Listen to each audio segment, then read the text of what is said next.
आज hello everyone, कैसे हैं आप सब। आज चलते हैं फर्स्ट चैप्टर का लास्ट टॉपिक। टॉपिक का नाम है कोऑर्डिनेशन। कोऑर्डिनेशन क्या कहता है, कोऑर्डिनेशन क्या होता है, एसेंस ऑफ मैनेजमेंट। हाँ जी, कोऑर्डिनेशन कहता है ये एसेंस ऑफ मैनेजमेंट है।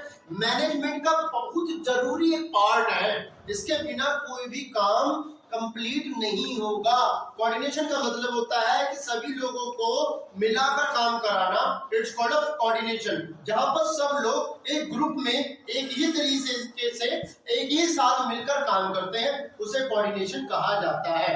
कोऑर्डिनेशन की डेफिनेशन से ही पता चल जाता है कि कोऑर्डिनेशन कैसे काम करता है। कोऑर्डिनेशन एक मैनेजमेंट का और वर्क करता है, साथ में उसकी एक्टिविटीज को कंप्लीट करता है। कोऑर्डिनेशन क्या है, कोऑर्डिनेशन सभी लेवलों में काम आता है। अब लेवल कितने हैं बेटा, लेवल 3 है। टॉप है, मिडल है और लोअर है। इन तीनों लेवलों के अंदर हमेशा के लिए कोऑर्डिनेशन होता है। जी हाँ जी, लिखा भी हुआ है, it is concern with the all 3 level of management. बिल्कुल। अब क्या कहता है it is not a separate function of management. ये मैनेजमेंट का सेपरेट फंक्शन नहीं है, ये एसेंस ऑफ मैनेजमेंट है कि इसके बिना मैनेजमेंट कोई भी काम कंप्लीट नहीं कर सकता।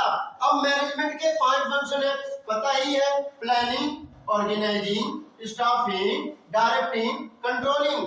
जो मैनेजमेंट के ये 5 फंक्शन है, इन पांचों में या इन पांचों के अंदर बिल्कुल हाँ क्या है कि कंट्रोलिंग होती है और ये लगातार चलता है।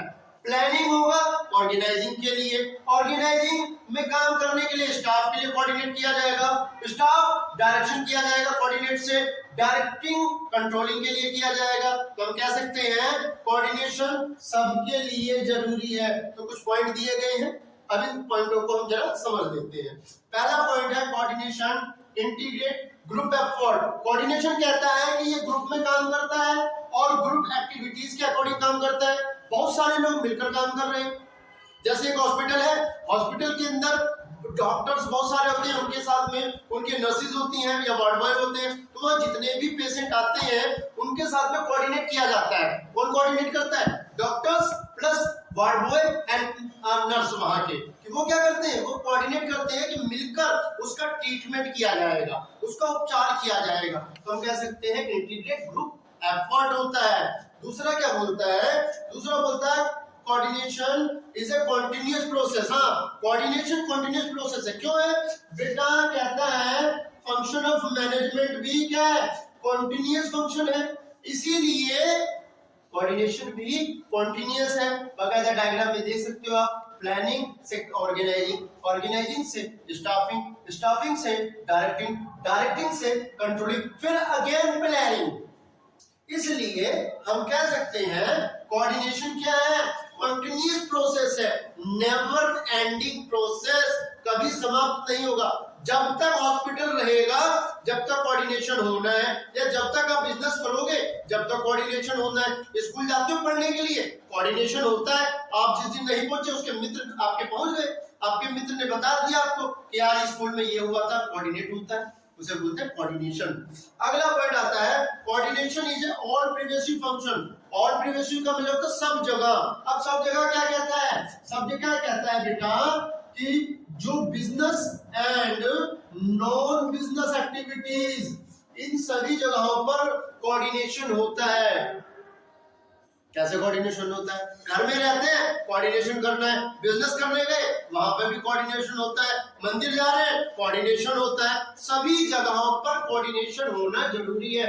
मतलब कह सकते हैं economical non economical coordination, business non business coordination, इसलिए इसे कहते हैं ऑल प्रिवेसिव। सारी जगहों पर बिजनेस होता है, मतलब कोऑर्डिनेशन होता है। ठीक है, अब आगे चलते हैं।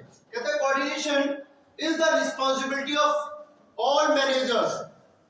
कोऑर्डिनेशन की रिस्पांसिबिलिटी किसके ऊपर होती है, ये बैठे हुए हैं ना, कौन है ये मैनेजर्स होते हैं, टॉप मिडल लोअर। जिनको समझ में नहीं आ रहा होगा ना ये कैसे मैनेजर्स हैं, वो पिछली वीडियो देख लेंगे जहां पर लेवल ऑफ मैनेजमेंट समझाया है। वहां पर टॉप लेवल मैनेजर में आता है मिडल आता है, लोअर आता है, और इन्हीं मैनेजर की रिस्पॉन्सिबिलिटी होती है कोऑर्डिनेशन को बनाए रखना, कि कोऑर्डिनेशन रहे ऑर्गेनाइजेशन में। अगर जितने भी वर्कर काम करने आए हैं कोऑर्डिनेशन के साथ काम नहीं कर रहे हैं तो बेस्ट परफॉर्मेंस के अकॉर्डिंग काम नहीं करते हैं, और ना अगर बेस्ट परफॉर्मेंस से काम नहीं करेंगे तो जैसी बात है जो प्लान कर रखा है आपने वो कभी भी अचीव नहीं हो सकता है।